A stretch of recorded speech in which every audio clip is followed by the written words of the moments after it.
Anesthesia is a sedative that causes you to lose your state of awareness and is used during medical procedures.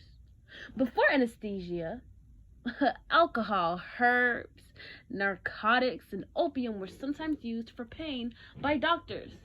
Nitrous oxide anesthesia, also known as laughing gas, is an earlier form of anesthesia that emerged during the Industrial Revolution. It has been used on over 2 billion people. It was mainly the most commonly used anesthesia because it has very little cardiorespiratory complications. It is inexpensive. It has low tissue solubility. There are 2 main disadvantages to this laughing gas, and those 2 are an increase in vomiting, and nausea. And it can cause bowel distension, which is bloating in the belly area. It can also cause vitamin B12 deficiency if inhaled too frequently. But other than that, there's really no evidence of any other detrimental effects of using nitrous oxide. Now, how does nitrous oxide work?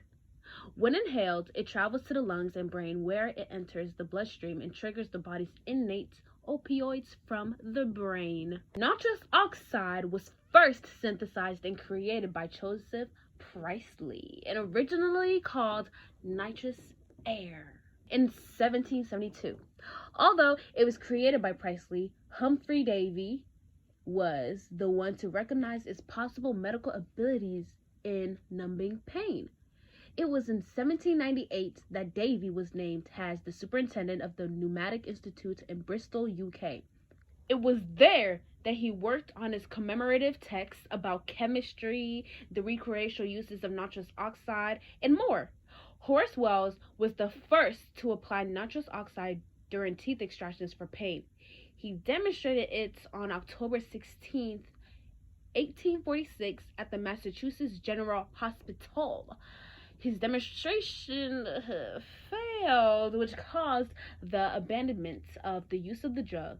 But a couple years later, my man Garner Quincy Colton, who was one of Wells' co-workers, was one of the first people that was actually able to safely remove many teeth using nitrous oxide.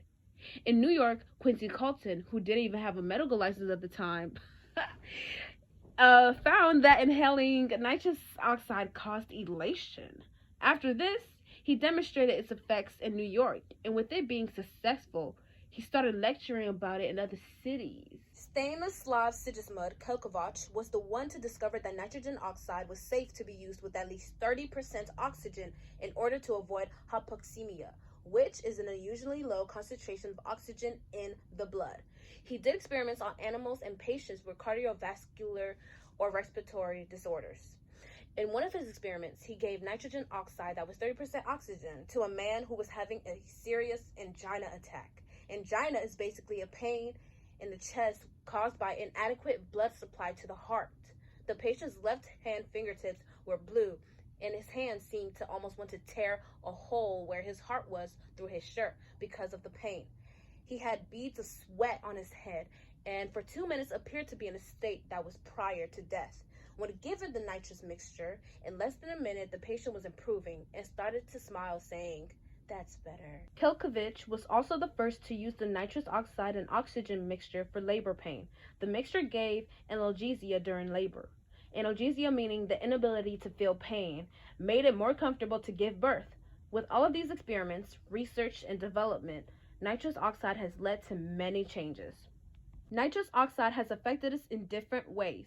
It is a greenhouse gas and doesn't harm us humans directly, but when a great amount of it is released, it can damage the ozone layer, which is the layer that protects us from the sun's harmful UV rays. The amount of nitrous oxide in the air is increasing, and it can stay in the atmosphere for over 100 years. It is now also used as a mixing and foaming agent in the dairy industry. It is also used in the deep diving industry so divers can avoid narcosis. Nitrous oxide was first discovered as natural air, but was expanded on, which led to different reinforcements. Without all of this, pain during some procedures would have been on a deleterious level. Thank you for watching. Mwah.